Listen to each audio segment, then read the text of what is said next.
Hello and welcome to the Xtra Edge, a sports analytics podcast powered by KINEXON Sports. I'm Dave Grinjinski, and today, we got a good one for you folks. We're talking with Jeremy Portillo. Now, Jeremy is a sports performance coach for the University of Evansville's men's basketball team, the Purple Aces. Jeremy, thank you so much for joining us on the Xtra Edge. Absolutely honored to be here. Thank you very much.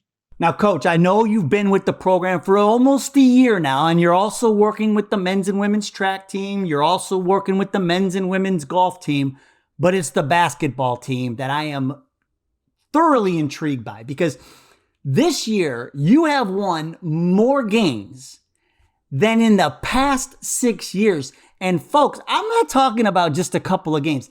The win total at this point is dramatic. In fact, you're 2 games over 500, and you haven't even recorded a double-digit win season since 2019 and 2020. That isn't until this year. You've blown by the double-digit win total. So, Coach, I mean, first of all, congratulations on all of your accomplishments so far this year. Thank you to the sport coaches. I mean, I got to give them all the credit. And we're gonna get into that, because on this podcast, as you know, we talk about, collecting sports data and analytics, and then, the insights you get from it, and then the actions that you take. Data, insights, and actions. That's what we're about here. And so let's talk about the data first. And I know you're using it, and I also want to talk to you about microdosing. I know that's a big thing with you. I want to get into that with you as well. But first, I want to find out about you, Coach. I mean, you're one of the younger coaches that I've talked to, so I'm very curious to find out, how did you find sports data? Was it something that you were always interested in? How did you start using sports data and analytics? So it actually started, I'm 25 right now. So I grew up with 2 older brothers, and I don't know if you've ever heard of the successful home DVD program P90X or not, but I started doing P90X when I was about 10 years old. We were like the games household, where people like the neighborhood kids would come over and they throw P90X in the DVD player, and we'd have like 5 people working out in the garage at one time. And I remember when I was 14, I remember very, very specifically, P90X2 came out, and P90X2 was a sort of like a given birth by Dr. Marcus Elliott, who is the founder of P3, Peak Performance Project in Santa Barbara, and they now have a branch in Atlanta, Georgia. And I remember at 14, I remember being at study hall and being in the library in my high school and looking up, what is P3, what is Peak Performance Project, finding out about PAP, what's PAP, post-activation potentiation, and myofascial release, and going into my high school health class and asking my high school health teacher, what's a foam roller, what's myofascial release? So always having those questions. And I remember very specifically looking up on my computer an internship at P3. And I remember seeing what the qualifications were, what you would need to do from a biomechanics standpoint, from a sport performance standpoint. And I remember saying, I want to do that. That is exactly what I want to do. I was lucky enough to 10 years later actually earn that internship. And in 2022, I actually completed that internship in Atlanta. So really just looking at everything, I got a scholarship to go to University of Wisconsin-Madison. I was very lucky to receive that scholarship, full funding. I went there. I was pre-med. I wanted to follow in Dr. Marcus Elliott's footsteps. But along the way, trying to go the orthopedic route, I bumped into biomechanics lab, Dr. Dan Kobian. I actually have a call with him later this afternoon. We stay in touch a lot. Dan gave me an opportunity at a neuroperformance lab. And from there, I got into motion capture. I got into force plates. I got into surface level EMG testing. And that just kind of skyrocketed me from, okay, maybe I don't want to go to medical school. Maybe the orthopedic route isn't for me, but I can apply this sort of sports science to sport. And at the time, I wasn't working with basketball players. It wasn't until I had graduated and I went to P3 for that internship that I met Leah Borcan, I met Eddie Demas, I met Nick Gibson. And Nick really took me under his wing. Even though I was a biomech intern working under Leah, Nick introduced me to a lot of the basketball players that were there. And being housed in the Atlanta Hawks facility for 3 months, I woke up every day like, man, pinch me. This is exactly what I've wanted for my entire life. So getting that early exposure, followed that up. I went to a summer internship at Kentucky and was in Olympic sports, and that was great. But I knew I wanted more data. I knew I wanted to be more involved in basketball. I had a PhD offer and a master's and 2 master's offers to go. And so I reached out to a couple of different coaches in basketball, was lucky enough to go back home and work under Dr. Adam Petway, who spent years with the Sixers and the Wizards. And so I got to be back at my home base in Louisville and working under Adam and Ren Vale and Dr. Ernie Reimer and Paul Jones and all of these absolutely incredible practitioners in sport was, I mean, a dream come true. It was a think tank every single day to be able to go in and work with Adam. And I mean, I've got his book right here. Like, I mean, to say I'm a disciple of Adam Petway is an understatement. I mean, everything that I think about basketball when I'm at practices, when I'm thinking about joint angles, I'm thinking about guys going to the penultimate step, I'm thinking about transition offense. How fast are these guys accelerating? Is it their first 3 steps that we need to improve? Are they heading to their left, their right? Are they a 1-foot jumper, a 2-foot jumper? Like, these were the questions that Adam would pitch to us. And then you go and you jump on a force plate and you look at their RSI, you look at how the chronicity of a season and how they're changing. You look at the GPS data. Adam really showed me what was possible, and it really was like, okay, this is exactly what I want to do now. Luckily, got the chance to come to Evansville. I was a GA at Louisville, and I was ready to make that next step. I remember Adam poked his head out of the office and was like, hey, man, big opportunity came up at Evansville. I know like this is your hometown, but like if you want to make this jump, this is men's basketball, and a GA in basketball does not come up very often. Most people don't want to really give up the men's basketball position, and the fact that they're giving it to a GA. Luckily, Alex Hay here at Evansville, and a great mentor in allowing me to kind of work autonomously. And I came here, David Ragland, the head coach, hired me. And I'll never forget walking into his office 2 weeks into my GA. I'm not even a full-time salaried employee, walking into David Ragland's office and saying, hey, so I worked with this stuff at Louisville called Catapult. And, you know, I kind of knew a little bit, but it was mainly my mentors that ran this. But I think this is a really incredible tool that we're very limited on resources. If you're willing to spend some money, I will give this everything I possibly can. And luckily, Rags is the incredible, trusting person that he is. He's the best coach in college basketball, in my opinion. And he pulled the trigger, and I've just kind of ran with it ever since. And the way that we communicate is, I mean, second to none. Rags is really what makes this entire operation happen. And so, I mean, who'd have thunk it that you're in your garage doing P90X, not only getting in shape, but also laying out your career path. So that's good, you know, but you know, you talk about the relationship you have with Rags, and I look at the record this year, and I look at the record. Let's break this down. 5-27 last year, 6 wins the year before, and the seasons before that 9-9 wins. So for the first time in 5 years, you're over the 10 win mark. I mean the difference is drastic. And I'm wondering, I mean, has the data played a role in the dramatic increase in wins this year? Without a doubt. Without a doubt. So last year was Rags's first year. That was the 5-27 year. And this year, recruiting goes a very long way. But what happens when those recruits get here? And so at the beginning of the season, when I pitched KINEXON to coach, it was hey, I'm probably going to be throwing paint at a wall for this entire year, but like, let's be as calculated as possible with what did I say? I said, you know, if we're going to throw paint at a wall, let's at least make sure it's a good abstract painting. And so Rags and I and our athletic trainer, Hung Chang Woo Duke, we will meet damn near every single day to talk about the data. How do we want to undulate going into these next couple of games? Hey, we've got 3 games coming up. Send me the practice report, and I'm going to send out an estimated load based on previous practices on what our estimated load is going to look like for tomorrow.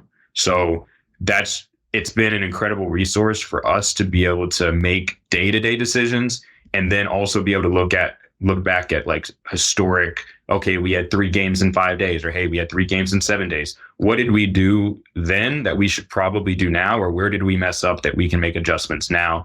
And I think a lot of that credit just goes to, one, our incredible athletic training staff, and then also some support that I have from Cole Gossett at Louisville, who's a football intern there, who has helped me build out an incredible system that I'm able to just one-stop shop be able to send Rags day-to-day reports, hour reports, whatever he wants, that allows us to make better informed decisions about how we progress.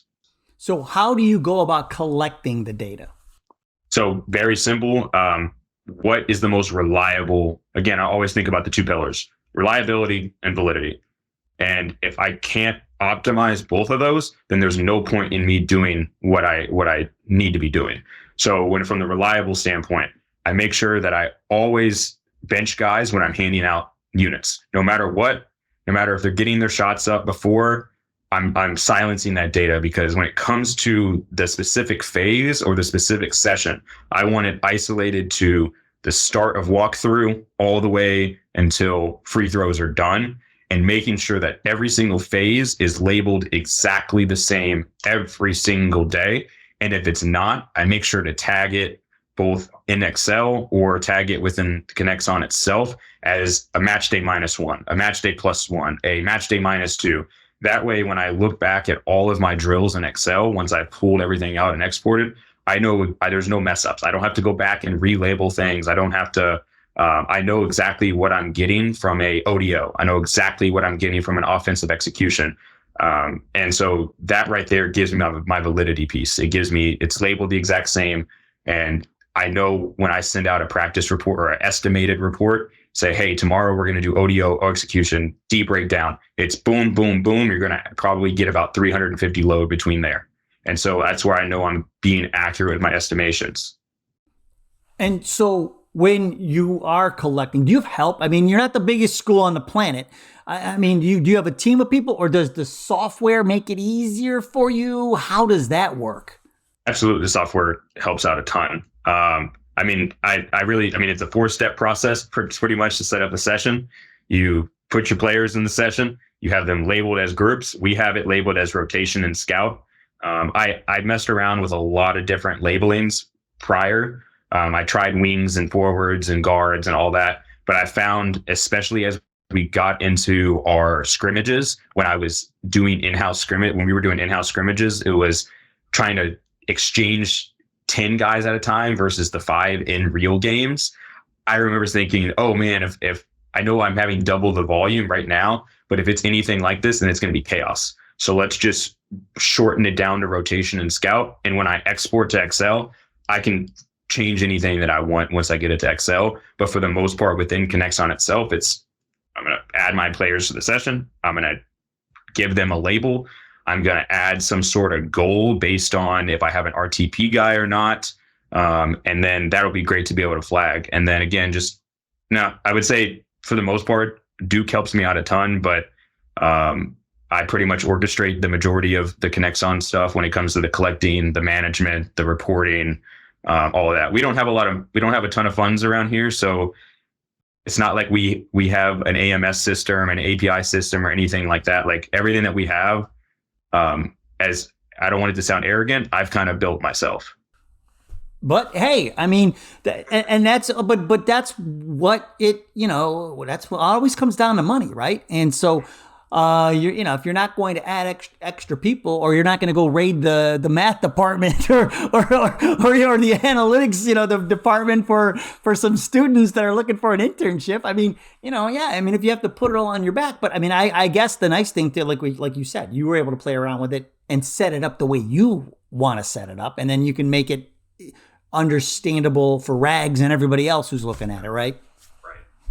And so one of the things that I love to ask is, this is a great question for you, I think, because you get the system and you're on your own, you're trying to figure all this stuff out. You're going through, I don't like setting up wings. I'd rather do it this way. What about the metrics? One of the things I like to ask people, and Phil Lineman, our NBA guy, he coined the phrase, the metrics trifecta. And I bring it up on all the shows, but I just think it's great because, you have all of these metrics to look at, but, Phil says, you know what, especially if you're just getting started, you could boil it down to 3. Now he has his 3, but everybody is different. So I'm curious, what is your metrics trifecta? What are the top 3 you would say that you are like your go-to, and that the data that you gravitate towards every day first, your top 3? Mm-hmm. Jesse Wright told me the same thing. When he piloted KINEXON with the Sixers, he said, man, there is one thing that I encourage you to do in the first season. It's just pick a volume metric and stick with it, and do not deter yourself, because volume is probably going to be the most important thing that you need to look at. Outside of that, find yourself an intensity metric, and then maybe in that second year start to deter from there. But I would say accumulated acceleration load is our volume metric. That way we take into X, Y, and Z planes. Accumulated acceleration load per minute to look at an intensity metric. And then I like to look at what I consider, so I know a lot of people have a different view on density, but for me, I view density as frequency of exposures to load and intensity. So I don't necessarily get that density metric from the KINEXON system itself, but I get it when I export to Excel. And basically what I've done is I've either created an average or a summation of all the daily load. And that way, when I look at my dashboard, I'm able to see the frequency of exposures for each individual athlete and rotation and scout. So I get my volume, I get my intensity, and then it's okay. They hit a total of 1,400 load, match day -2. But where exactly did they accumulate that 1,400 load, and how close to match day is that?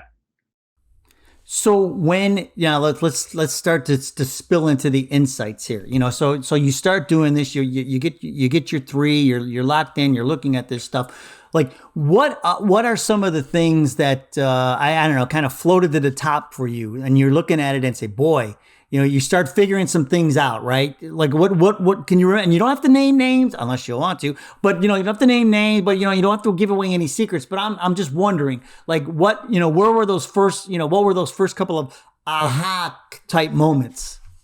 For sure, looking at efficiency of players.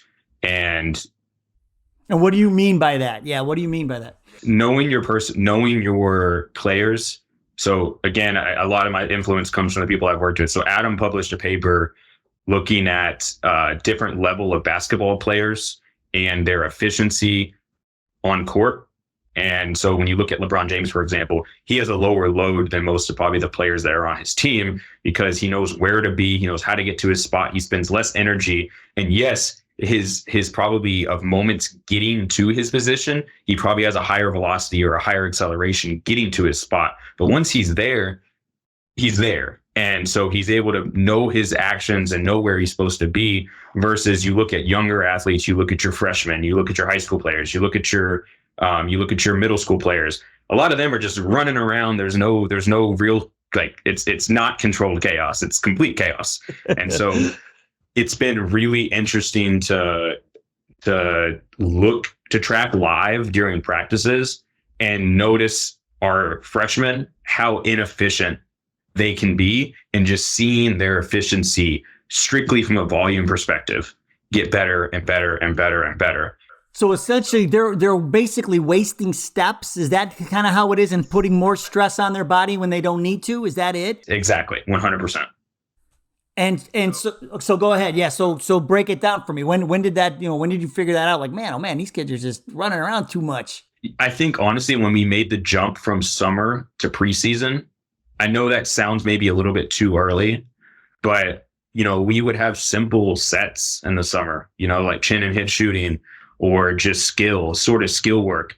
But the moment that we got into actual preseason practices, it was like, wow, how did he triple his volume? Oh, because he doesn't, of course when you look at practices are, 2.5, 3 hours versus the 1 hour sessions in the summer, but still seeing that just spike, and okay, there's gotta be something to it. And then following that trend for the next couple of months throughout preseason, going into the season, either players dramatically, came down, or they just stayed at the same. And you're like, wow, okay, you're a freshman guard. I see you on the sidelines. I don't like to bench guys all the time during drills, because I really like the raw data from a phase, because it's basketball. They're going to stand on the sideline for the majority of the time. And then they're going to run really, really hard, and they're going to accelerate, and they're going to dunk. And so I don't really like to over bench. I don't like to use the benching metric or the benching feature too much, unless it's primarily in game or it's coaches yelling at them or whatever it might be. So watching that kind of progression from summer, where I expected an acute spike, which happened. And then watching that as season went on, seeing those guys that stayed high gave me a lot more kind of vision into their efficiency versus the guys that then started to figure out practices. And then when we got to games, I mean, that just snowballed. So is it a matter of it's like the old adage, the quickest way between 2 points is a straight line? Is that essentially, do you start getting the guys to understand when they're running their plays, you look at it and say, look, you're running on an arc, make a straight line to go set that pick. Is that the kind of stuff? And again, I don't want you giving away any secrets, but I'm trying to visualize it. Is that it basically? Is just, getting between from point A to point B in a straight line? Get to your point and sprint your ass off, plain and simple. Like a lot of backpedaling has become a disease in basketball, in our opinion. And we get to your spot, sprint, just turn around and sprint. And I think that's just kind of what we've seen is get to your spot, make your cut, and wait. Do your cut when you need to do your cut, but make sure it's as aggressive as humanly possible. Get through that screen as aggressively as possible. We talk a lot about the first 3 steps in transition, me and my guys. So I half court sprint them every match day -1. And so I looked at on KINEXON, I look at acceleration load max isolated to their half court sprints post warm up. So first off, I know that it's a consistent warm up. So it's from a reliability standpoint, it's done every single match day -1, and it's precluded by the same exact warm up every single week. And so when I look at their acceleration load max, I'm able to see what is their max acceleration achieved during, it's a 75%, still kind of a warm up half court sprint. And then it's a 100% half court sprints. And I use those accelerations to I always tell them, I say, guys, first off, we have 3 rules to this. 1, no false steps. Again, going back to some of what Adam published in literature on Achilles injuries, you look at that false step where guys shove that back foot back into a lunge before they sprint. That leads to a lot of Achilles injuries. It happened in the Super Bowl during a warm-up. I think that went viral. So that was a big mechanism that Adam pointed out. And so I'm always talking about our guys, no false steps, minimize your false reps. So we just go on ready, set, go. And then some guys will mess up and I'll just say, no matter what, if you mess up, go as aggressively as possible. And then I always tell them it's your first 3 steps in transition that matter the most. So let's focus on this. I know this is a really long-winded answer, but essentially it's me telling them the player that can accelerate the fastest, that can accelerate the best and the most efficiently is the player in basketball in our 94 by 50 feet that is going to dominate the game. Plain and simple. If you have the fastest 3 steps, that is where we are going to dominate the game. Because after those first 3 steps, particularly in transition, most players start decelerating. And if you are the primary ball handler, you're really dictating the pace of the game, especially in transition. And so that's what I'm trying to coach into my guys. And it's crazy the feedback I get from our guys. I'll have them on the line and you'll hear guys, first three steps. Like they get the data, they get the rationale. And it's just kind of cool to see how a half court sprint drill has become like a basis for what we do. And the guys get why we do it. And the data helps us make that story happen. Yeah. And the fact that backpedal is now a curse word on the Evansville campus is really intriguing as well. But that's something you never think about. I think about all the, Larry Bird, taking that shot and then backpedaling down, or even Steph, taking that backpedaling down floor, or what is it? What's the first thing, right? Transition defense, find your man, right? So you're backpedaling because you're looking, back the other way so you can find your man, but what you have come to find out is you're wasting so much energy, right? You're putting so much more stress on your body because, and I'm guessing, and if I'm wrong, please correct me. So I guess the logic behind it is you can't backpedal as fast as you can when you turn and run. And so you're probably taking a lot more steps because you got to backpedal and you take more steps where you're more efficient if you just turn around and run to the spot. Get to your spot. Teams that get set in their half court defense defend better. And this all came out of this data that you're looking at. That is insane. And to piggyback off your Achilles, I know you did a lot of work at the University of Wisconsin with ACL injuries and things like that. I'm curious, so you worked as a clinical researcher at the Badger Athletic Performance Laboratory, and you were specializing in ACL reconstruction biomechanics. Along with the Achilles, the ACL, these are the two big ones I think we hear about the most. Do you see some of these same, and now we're kind of spilling into the action a little bit, but do these insights also, can you apply them to other, like these injuries that we see, these non-contact injuries like ACL injuries? Mm-hmm. Right now, I would say we're pretty lucky that we haven't had any catastrophic injuries so far this season. And a lot of times I view those as more of our acute catastrophic, that as much as I try to follow the data, I haven't seen too many things in the literature that have given me any. So not a lot of correlation then is what, I was just curious because you're a little, you see you're in the weeds on this, on the ACL stuff. And I was just curious, and that's fair. Like if there's not enough data yet, there's not enough data. Yeah. It's more of the biomechanical positioning at a moment of time. Like, are you having the leg casting? Are you coming into a drop? Are you coming into a drop stop or a jump stop? Like those type of, you look at Clay again. This I got to shout out Adam. It goes back to Adam. The leg cast when Clay tore his ACL. Like that's a mechanism when Derrick Rose tore his ACL. That leg cast. When you the player flying one leg out, trying to keep his balance while the other leg is posting into the ground. Like that's a mechanism of ACL tear, and there's a lot of shear forces going on at that knee joint. Luckily, what we haven't had at Evansville is any of those catastrophic injuries. But when we have our what makes most people in basketball miss playing time, it's the lateral ankle sprain. And so we've had quite a few lateral ankle sprains, but with the data we're able to RTP those guys, bring those guys back so quickly, and having a dedicated athletic training staff to help prepare those guys for their on-court track activities is wonderful. So I would say we've been lucky there. Well, can you mention though, the return to play protocol, how you use the data on a return to play protocol? I mean, just, in a general sense. So we look at it from first off a chronicity standpoint, so like a chronic standpoint, and then an acute standpoint. So when we have our lateral ankle sprains, and let's just say it's a grade 1, we know a player is going to be back rather quickly. So there's never, and it depends on if it's a rotation guy or a scout guy. A scout guy, we can take a little bit longer bringing them back. We're still going to be super aggressive with our treatment. And Duke and I, again, our AT, are very much on the same page. We talk about this data.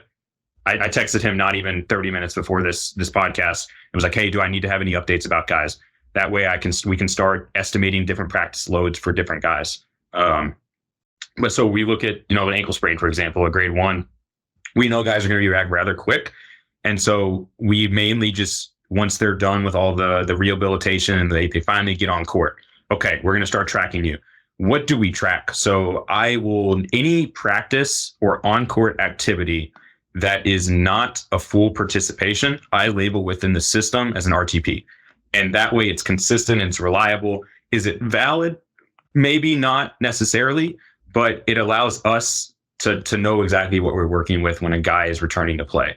And so, for example, continuing with the ankle sprain, I will do extensive plyos. I will do jump rope. I'll do rudiment plyos. We'll do down and backs. We'll do any sort of isometric, on the sidelines sort of work.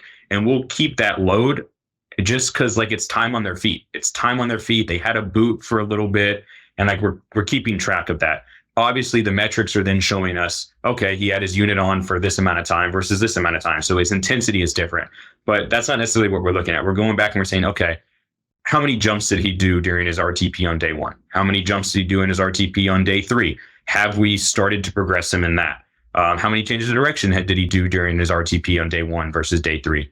Those are the things that the other metrics that we kind of look at in a vacuum. And then when we have our chronic return, more of just like a stress injury, or just like a muscle injury, like a little strain or a hamstring strain or whatever it might be, that's going to take a little bit longer to come back. again, we can get those guys up to max speed again, especially if it's like a hamstring strain or whatever. I'm on the side where I'm very aggressive about trying to get guys up to max speed as soon as possible. These units allow us to track that player speed, and so that's been wonderful from that standpoint. But when it comes to the RTP for games, we do two different types of things. So one thing we started doing is we will look at games prior to injury, and I would take the median of all games that they participated in prior to injury. That way we use median instead of average, just to get rid of outliers, get rid of those random spike, those games where a player hits 500 player load in the second half, or a game that we go into overtime. Like I want to look at what's the most consistent data that we can use. So we would look at median first half load, median second half load, and then we'd have like a total load. So we, for example, will go 50% for a player's first game back, 75% of that median, 85 for that player's third game median. And maybe if we stay there, it depends on, do we have 3 games in 5 days? Okay. Do we need to keep them at 75? Do we need to keep them at 80? Those are just conversations then that we take this report, and I print everything off. I laminate it. I make it look really, really pretty. I take it into coaches, and we have an hour-long meeting about a player hit his third game for his RTP or his second game of an RTP. Hey, coach, we think based on the volumes of this week and his intensity from yesterday and shoot around or whatever, that we should hit 80%. What would you like 80% to look like? Because I'm not a sport coach, and I'm not the one calling timeouts. You're the head coach, and at the end of the day, you are my boss, and you make all the decisions. So like, what can we talk about? And the associate head coach is in the same room, the athletic trainers in the same room, and we are all talking about the KINEXON data. And coach, it's no longer minutes played. The minutes played is far out the window, because it just doesn't give as accurate of a description. And I'm able to track live behind the bench at every single game, and I'm jotting everything down when they go in, when I bench them, when I unbench them. What are they at? Coach, look at me. What's this player at? 300. Good. They're good to finish. We're at the fourth media. Boom. Like, let them finish this first half. Those are kind of the conversations and the day-to-day things that we're doing with RTP. Hopefully that covered it. Well, yeah, but the thing is too, that's part of it. It's not only getting them back to the game, it's also making sure they don't re-injure themselves, as soon as they come back. And so yeah, no, that's a great example of how, the data is helping you get, not only get players back. And the other thing that, as you were talking, I was thinking about it, like this goes across all sports. This doesn't just apply to basketball, like some of the things you're doing. Do you talk to some of the other coaches in some of the other sports and maybe compare notes or say, hey, this is kind of what we did to get somebody back? Maybe whether it's the, women's basketball, and I know you're working with other sports, or football, or, do you talk to some of the other coaches about this stuff? Very little. I actually lived with the soccer GA here, and, he is now down at High Point, and they use a different system. But while he was here, they were just kind of curious of, first off, what we did with the GPS tracking. And so a lot of it was just like, hey, I know you all don't have access to it, because primarily we as the basketball team are the only team on campus that has KINEXON. But what it did is it generated a conversation with other sports of saying, hey, well, like, how long are your practices? And they say, I don't really know, anywhere between 2 hours and 3 hours. It's like, well, if you don't even know how long your practices are, there's a simple volume metric to start looking at, because even that can tell you a lot about your, if you say we play on, I don't know soccer exactly where, I think it's 2 games a week or maybe 1 game a week. Yeah. And at least college soccer. Like, okay, we know we practiced 3 hours the day before a game. Maybe we should cut that down for a couple of games and see how that goes. And then I told him something about like, just have a stopwatch and press click at the start of a drill and unclick at the end of a drill, write down that time. There's another volume metric. Take that total time and divide it by, or take that drill time and divide it by the other time, and you get some sort of look at an intensity. You don't have to have a GPS tracking system. As long as you have someone who's willing to write down a few numbers throughout a practice, you don't need a multi-$1,000 piece of equipment to understand volume and intensity. But it would help. But see, that's a great, that sets aside as we round third and head home here, the actions that you're taking. You talked about the half court sprints and some of the other things you guys do. I'm curious to find out more about microdosing. I know that's big with you, and I've heard that term thrown around a few times. Can you tell us what it is and how you're doing it? Yes. So there's probably a lot better practitioners out there than myself that know how to probably implement it best and probably know way more about the literature backing with it. For me, again, this all comes back to David Ragland. Rags is incredible in the fact that he trusts his staff more than anything else. And appreciative of him that when we were in non-conference play, everyone knows how crazy non-conference play is because everyone knows how crazy conference play is. But when you've got non-conference where you can go 10 days without playing a game, and then all of a sudden you have 3 games in like 4 days, your Right. head's spinning with the travel, your head's spinning with having it's all chaos. And so when we got into league play, I pitched to him. I said, "Hey, we're coming into the spring semester. We have a little bit more consistent schedule. You know, we primarily play that Wednesday, Saturday. Something that I would really like to do, especially because we had now generated our KINEXON dashboard. I was able to look very, very. I was able to see the data very clearly every single day and submit reports to him very easily every single day. And so it got to where I was able to pitch to him and say, "Hey, can we break my 2 hours of NCAA rules up into maybe 4 workouts a week rather than just 1 45-minute or 2 45 minutes?" And then what this allowed us to do is we started bringing equipment on court. So I have a giant, I don't really know what to call it. I borrow it from the Ford Center. It's a giant cart. And I've just carried a bunch of like 600 pounds and a couple trap bars that were donated and a couple of barbells and a couple of weights from my old home garage gym down to the Ford Center. And we have it all just thrown in like very neatly stacked in this closet because we want to make sure that the Ford Center knows that we keep the stuff clean so that they can continue to allow us to use the facility. But I'll wheel it into the locker room right next door to our like UE locker room, and post-game lift is 15 minutes, 15, 20 minutes tops. The guys are already warmed up. It's rotation guys only. They come in. They know on match day, we're going to lift really, really, really heavy. And we're going to hit anything above probably 80%. And we're going to hit like a heavy, like high force production. And then we're going to go and we're going to do like a plank, some sort of core in order to stabilize that trunk. And then maybe some sort of heavy row, maybe, and then some heavy, and like a heavy press with like a barbell, like a RDL or something like that. Match day -1. Again, a lot of my stuff is in reference to the quadrant system by Daniel Bove. So match day -1, I'm going to hit speed. Again, we're very limited on equipment. It's not like I've got Kaiser squats and force plates to look at RSI and all of this. No, I grab 2 bands and we do double banded broad jumps. We do penultimate step jumps. We'll do skips and bounds and a lot of lateral skips, just going back to like the basics of plyometrics for our match day -1s. And then match day -2, again, these are all like maybe our match day -2 lifts will typically probably be our longer, more of our 30-minute lifts, 30 to 45-minute lifts. All the other match day -1 and match day lifts are anywhere between 15 to 25 minutes. So those match day -2s are going to be our higher volume, our more extensive plyos, outside of just the extensive plyos that I have built into their warm-up. More of our yielding ISOs, more of our higher volume hypertrophy, specifically for our scout team. If they need a little bit more hypertrophy, that's where I'll hammer them.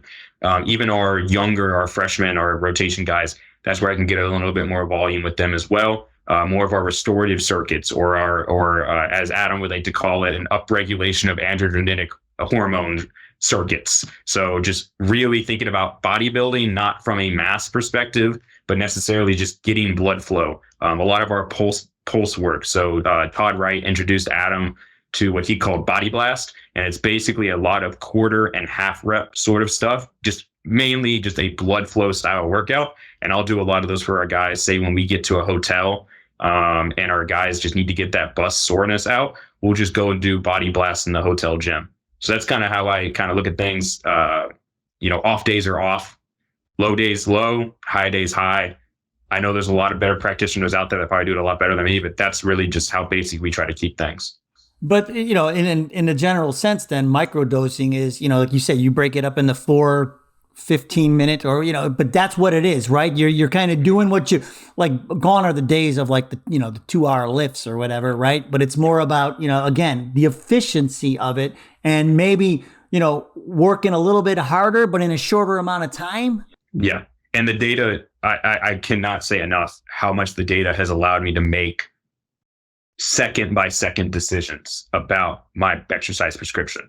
If I can give any advice to anyone wanting to get into basketball, granted, I know I'm extremely young and there's probably going to be a lot of coaches that are going to laugh at me making this statement because I'm so young, but I make second by second decisions before about my exercise prescription.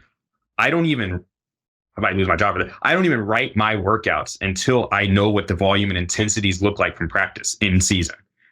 Out of season, completely different. I know we're probably going to hit this and I can do this and I can do this. In season is so crazy. The chaos is just, we travel so much. I will have something prepped. I'll have it written down. We're going to do 5 sets of 2 on clean pool. We're going to do this. And then I watch them warm up and I'm like, man, if I got them on a force plate and looked at their RSI right now, it would be terrible. And I can just see them and I get the data back and I'm live tracking. I'm like, dang, he hit 1,000 today. All right, there's no way I'm clean pulling him for max speed today. Like there's no way I can do that. So what the data allows me to do is, luckily we always lift post practice.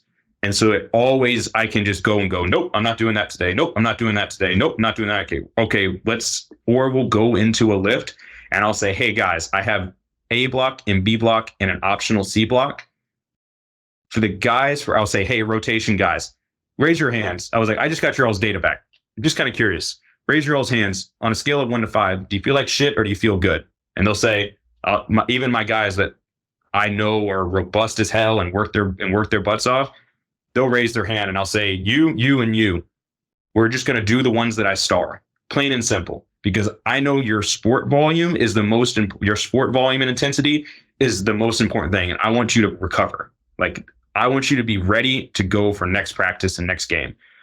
In season strength and conditioning is just we have to bend the rules around the chaos. And this data really helps me make better informed decisions post practice going into my prescription for them.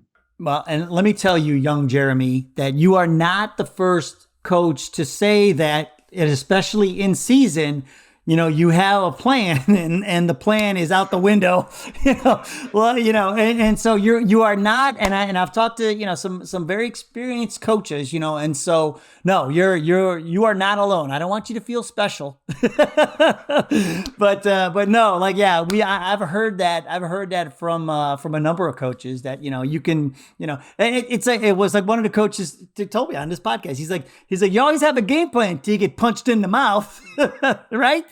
And I'm like, yeah, you're right, coach. I like, if somebody wanted to reach out to you and had some questions about microdosing or all the other things we talked about, just don't mention backpedal. If you reach out to them, just my advice, don't mention backpedal. How can they get a hold of you?